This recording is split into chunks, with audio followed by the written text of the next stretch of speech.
Bonjour, bonsoir à tous, tout dépend de l'heure à laquelle vous suivez cette vidéo. Bienvenue sur la chaîne Code Like a Boss. Aujourd'hui, nous allons parler d'un concept fondamental en programmation, les structures répétitives.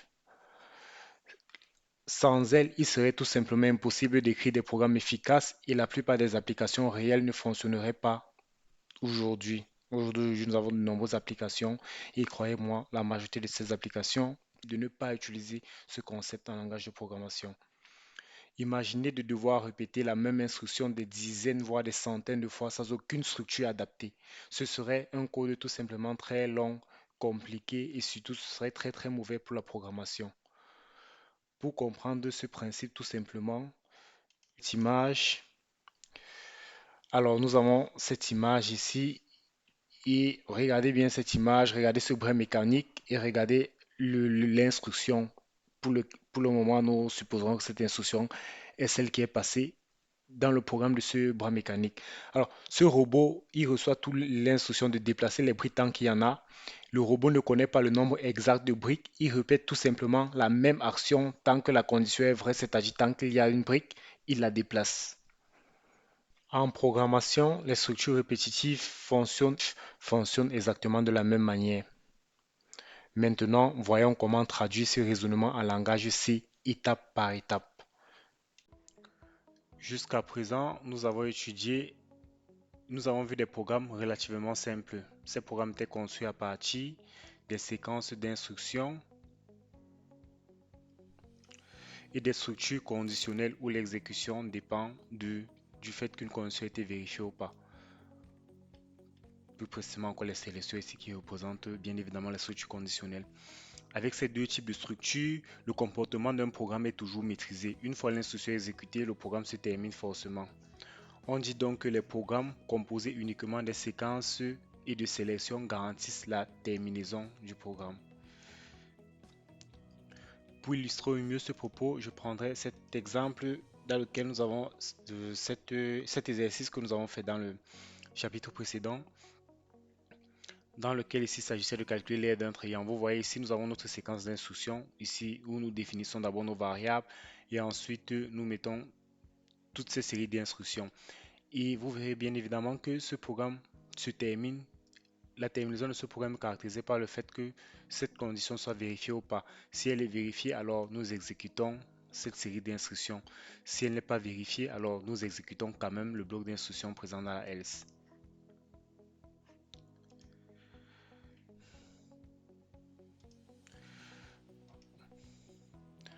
Alors, la boucle while. Pourquoi introduire les boucles? Cependant, dans la pratique, un programme doit souvent répéter un bloc d'instructions plusieurs fois. Ici, pour répéter un bloc d'instructions plusieurs fois ou bien un certain nombre de fois. Prenons juste un petit exemple. Si nous devons écrire un programme qui demande à entrer 8 nombres entiers et qui calcule la somme, on pourrait bien le résoudre ce problème sans utiliser la boucle. On pourrait résoudre ce problème sans utiliser la boucle. Et bien, tout simplement, ici, on peut déclarer nos deux variables pour la somme et la variable A qui sera la variable entrée par l'utilisateur en ligne de commande. Et nous, si nous faisons une print et une scan pour insérer, et ensuite ici nous faisons la somme, nous faisons l'opération. C'est-à-dire nous sommons d'abord la première valeur que l'utilisateur a insérée avec la valeur de somme qui bien évidemment commence à 0, nous c'est 0. Parce qu'à la première opération, la somme est nulle. Et bien pour le faire 8 fois comme l'exercice le recommande, nous devons tout simplement faire un copier-coller, c'est-à-dire écrire cette bloc d'instruction 8 fois.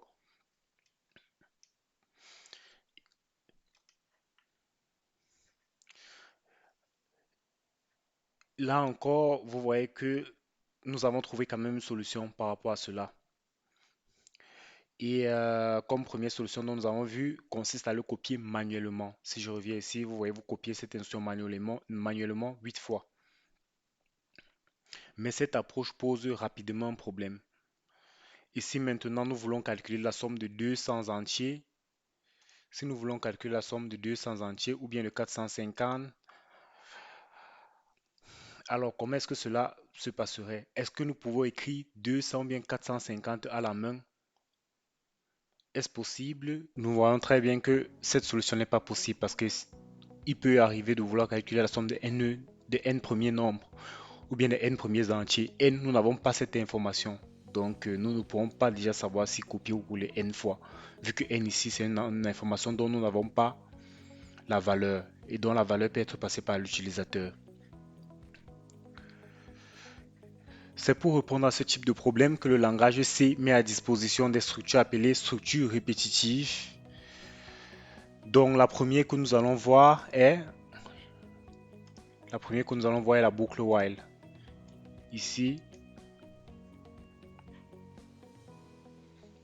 alors le fonctionnement de la boucle while est très simple. Le fonctionnement de la boucle while ici est très simple. Alors tant que la condition est vraie, le bloc d'instruction est exécuté. Dès que la condition devient fausse, on sort de la boucle. Comme vous pouvez voir sur cet organigramme, ici, nous avons tout simplement à faire ceci. Donc ça veut dire que nous sommes ici dans notre boucle. Tant que la boucle est vraie, nous revenons ici. Nous exécutons l'instruction B et nous vérifions la condition. Vous voyez, c'est dans cette condition ici, dans ce while con, ça c'est la condition. Ça veut dire que tant que cette condition est vraie, nous exécutons les instructions dans la while. Nous faisons la même instruction autant de fois que la condition sera vraie. Et une fois que la condition est fausse, nous sortons. Une fois que la condition est fausse, nous sortons et nous exécutons s'il y en a une instruction qui est hors de la while. Le bloc d'instruction que l'on répète peut contenir n'importe quel type d'instruction, les séquences, des structures conditionnelles ou même d'autres boucles. La boucle while est donc une structure très puissante et essentielle en programmation. Comme vous voyez ici, on voit des sélections d'autres boucles, donc c'est très important de le comprendre. Et maintenant ici, voyons maintenant comment l'utiliser concrètement en la boucle while en langage de programmation C. Ici, nous prenons tout simplement ce petit exemple. Ici, nous avons la somme, nous avons A. Ici, nous avons I notre compteur et nous avons notre condition. Tant que I est inférieur à 100, demandons à l'utilisateur d'insérer un nombre. Nous récupérons la valeur du nombre inséré par l'utilisateur et ensuite nous faisons la somme de ce nombre et nous incrémentons le compteur I. Procédons par un exemple tout simple dans lequel nous le ferons ensemble. Alors ici, j'ai mon fichier. Commençons toujours par inclure la librairie avec la JS include studio.h. Ensuite, nous déclarons notre fonction main. Dans le main, nous déclarons la variable de la somme que nous initialisons à 0. C'est cette variable qui va contenir la valeur des 4 ou bien des n nombres que nous aurons sommés. Et ensuite, nous déclarons une autre ici pour le nombre, virgule, et ici c'est virgule autant pour moi. Ici c'est virgule, ou bien vous pouvez faire point virgule ici et par exemple déclarer encore la ligne un autre entier de nombre, point virgule et un autre entier de i. Et ici qui représente notre compteur. Et ensuite, première chose la plus importante, nous déclarons la première condition que nous voyons de voir, la while. While qui signifie tout simplement en français tant que.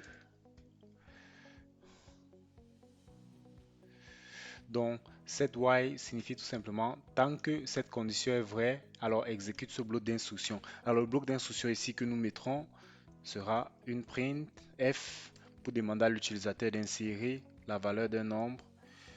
Ainsi.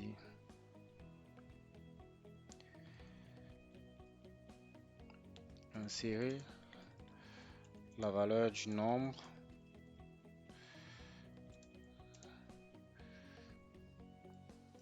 et ensuite nous faisons une scanf ici où nous récupérons la valeur du nombre.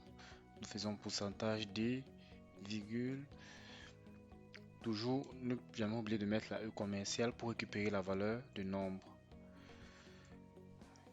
point virgule, et ensuite nous passons à notre opération dans laquelle nous faisons somme égale à somme plus nombre. Et ici, nous incrémentons notre compteur. OK.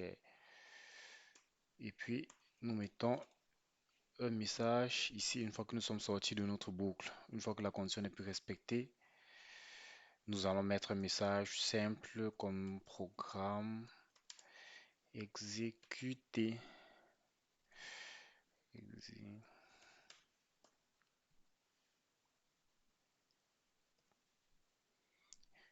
Voilà. OK. Nous testons ce programme. D'abord, bon, ici, comme je vous l'ai expliqué, la somme ici, c'est à stocker le résultat final. Comme vous voyez, nous l'utilisons ici. Et ensuite, nous avons nombre qui sert à stocker la valeur que l'utilisateur passera en ligne de commande. Donc, chaque fois que l'utilisateur saisit une valeur, cette valeur est stockée dans cette variable de nombre. Et ici, c'est le compteur. Pourquoi? Parce que il permet de compter combien de fois la boucle va s'exécuter. Parce qu'il faut bien une instruction, bien une condition qui fait comprendre à la boucle que bon, nous avons atteint notre objectif. Parce que si vous ne mettiez pas un compteur ici, alors nous aurons un loop. Je vais vous expliquer. Non, ici, nous aurons un loop. Nous verrons ce que ça signifie. Nous ferons des exemples du loop. Loop, ça veut tout simplement dire code ou bien boucle qui tourne à l'infini. Et ici, bon, comme j'ai dit, nous avons ici notre compteur. Donc, une fois que la première fois que l'exécution se fait, pour la première fois, nous avons i aura la valeur 0. Et ensuite, dès quand il y a la valeur 0, on regarde comment est-ce que 0 est par rapport à 4. 0 est inférieur par rapport à 4. Non, alors, comme ça peut confondre. C'est mieux que je mette en commentaire pour mieux comprendre. Première itération,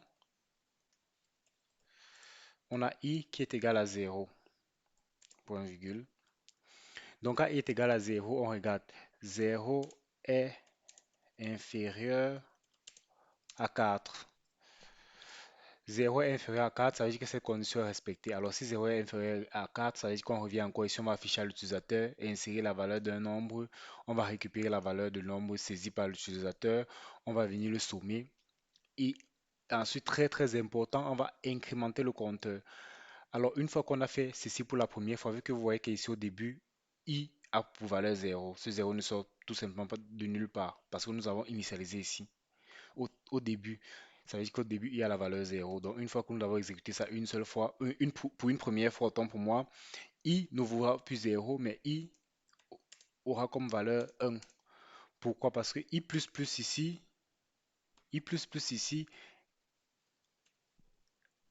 est encore égal à, i égale à i plus 1.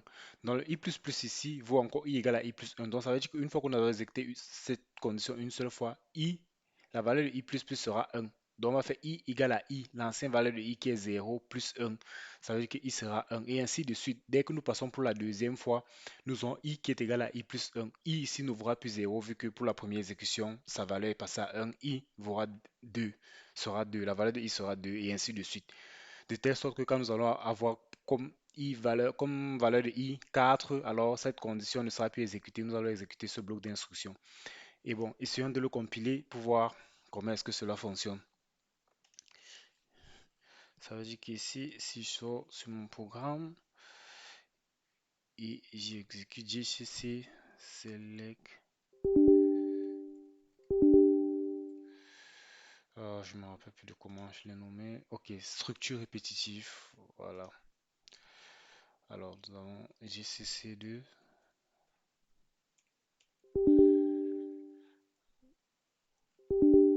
Ah, pourquoi j'écris toujours deux S?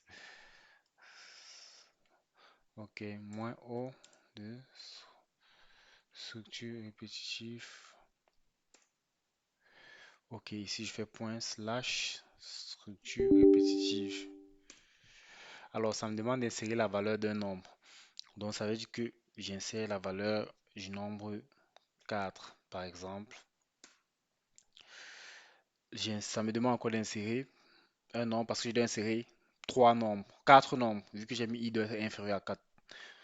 Donc, j'insère 3, j'insère 6 et j'insère 9. Vous voyez qu'ici, cela sort de la boucle, ça met tout simplement programme exécuté. Ça sort de la boucle une fois que nous arrivons à 4.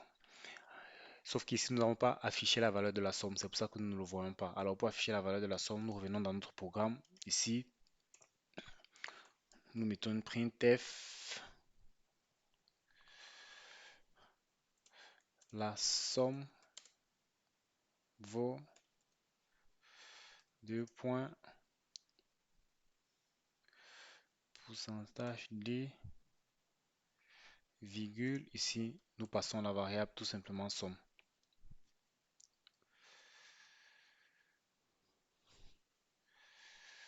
Ok, ça veut dire que je reviens ici et je dois tout réexécuter vu que j'ai modifié une partie du programme. Alors, j'écris des nombres au hasard. Vous voyez ici que la somme vaut 20.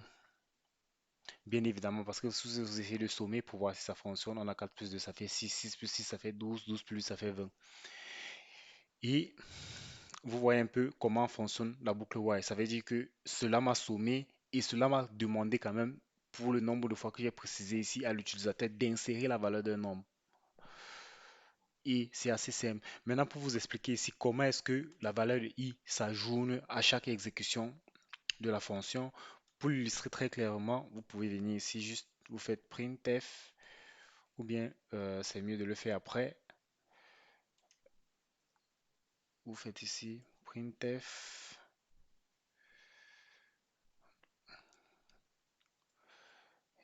i. Je dirais plutôt de le faire avant pour que ce soit bien compréhensible. Ça veut dire qu'ici nous faisons la printf, la valeur de i courante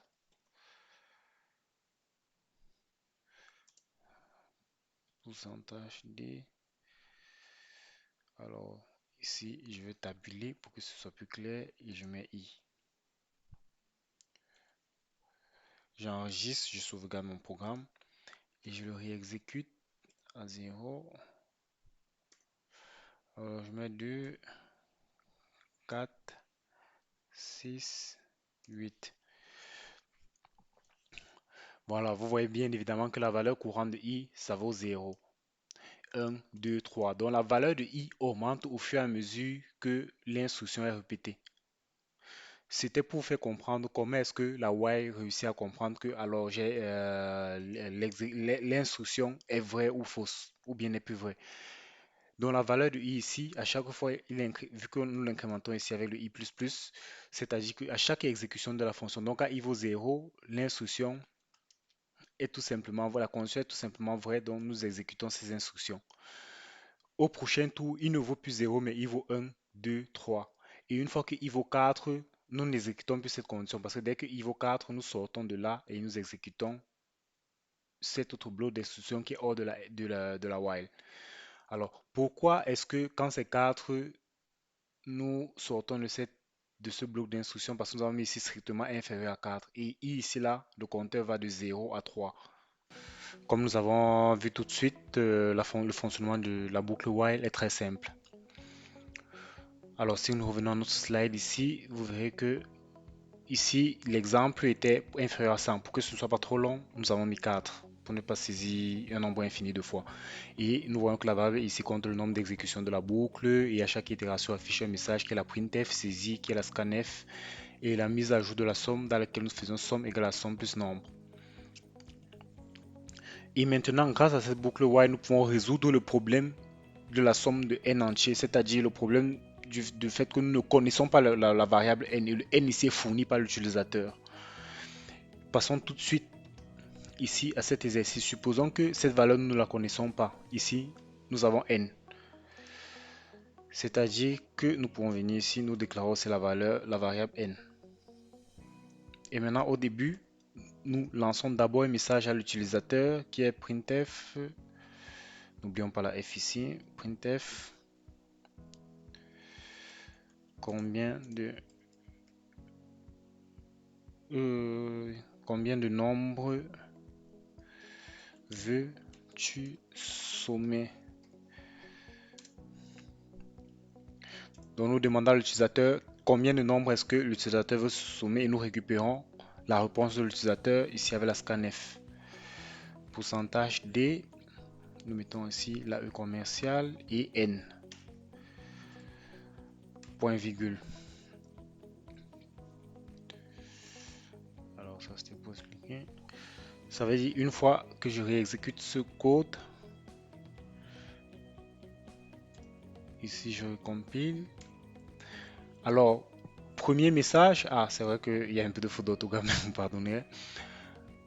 Première chose, combien de nombres veux-tu sommer? Donc nous demandons à l'utilisateur combien de nombres il veut sommer. Vous voyez qu'à ce niveau, nous ne connaissons pas la n, d'où l'importance des structures répétitives et des while. Parce que s'il s'agissait par exemple des méthodes où nous avons juste le bloc d'instruction de copier-coller, comment est-ce que nous ferons pour savoir combien de nombres l'utilisateur veut sommer? Là maintenant, nous ne connaissons pas. Donc ici, nous mettons par exemple 5. Ça veut dire que quand nous avons mis 5, nous devons essayer 5 nombres. Alors 3, 5, 7, 9, 3 et 2. Vous voyez qu'ici, nous avons sommé 5 nombres. Donc 1, nous avons, nous avons 1, 2, 3, 4, 5 qui sont les 5 nombres dont nous voulons sommer.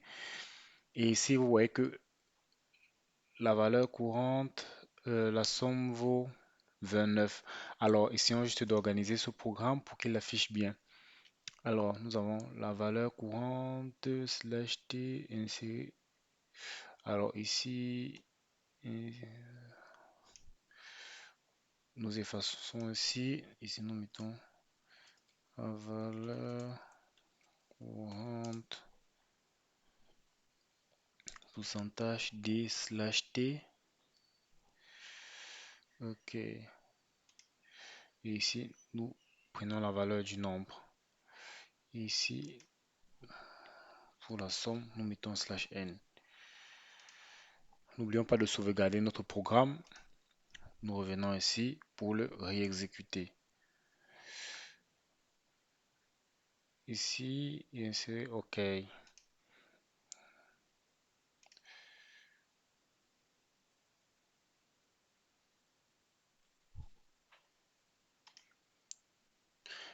Ici, comme je vous avais déjà appris à pouvoir lire les erreurs, vous voyez qu'ici, ça nous donne une erreur, un warning, parce que nous avons pourcentage D qui est un format d'un entier, et cela s'attend à ce que nous passons un int exactement à la print, comme la syntaxe de la print le demande. Et si nous venons ici, nous voyons bien qu'il y a cette erreur ici, virgule, je devais passer la variable i. Parce qu'ici, je passe la variable et ici, le format de la variable. Donc, si je réenregistre ici et j'exécute, vous voyez que nous n'avons plus d'erreur, bingo. Bon, ici, nous mettons 5, ok, valeur 0, là, ça affiche beaucoup mieux. Ok, vous voyez que là, maintenant, ça affiche beaucoup mieux.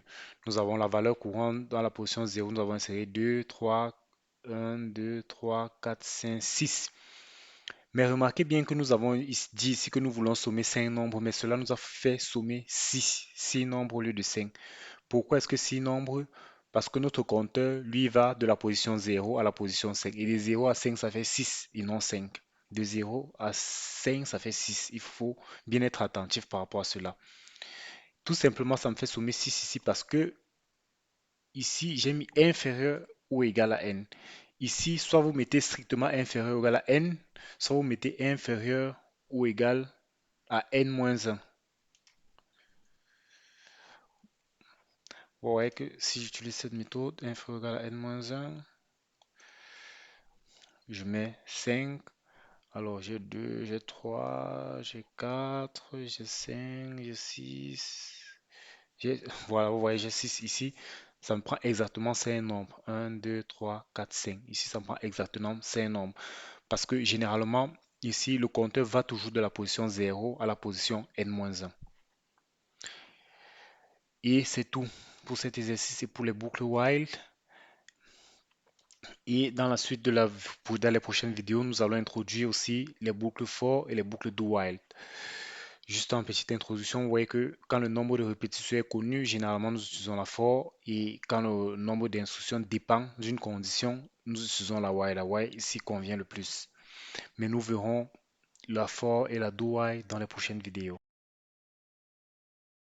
On se retrouve dans la prochaine vidéo. N'hésitez pas de vous abonner, de liker et de partager.